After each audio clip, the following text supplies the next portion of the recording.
लाहौर के इलाके अब्बास नगर शादरा में मकान की छत गिरने से 2 अफराद जाँ बहक हो गए। मजीद जानेंगे डॉन न्यूज़ के नुमाइंदे वसीम रियाज से। वसीम, मजीद क्या मालूम हो सका?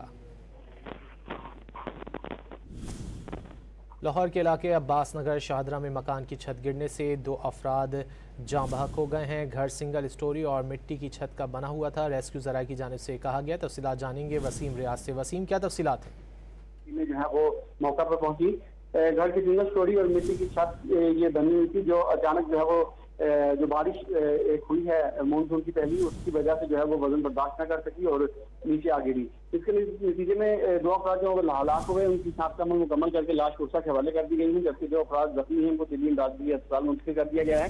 रेस्क्यू का कहना है कि तमाम ऑपरेशन मुकम्मल करके एरिया को जो है वो क्लियर करार दे दिया गया है। बहुत शुक्रिया वसीम रियाज इन तफसीलात के लिए।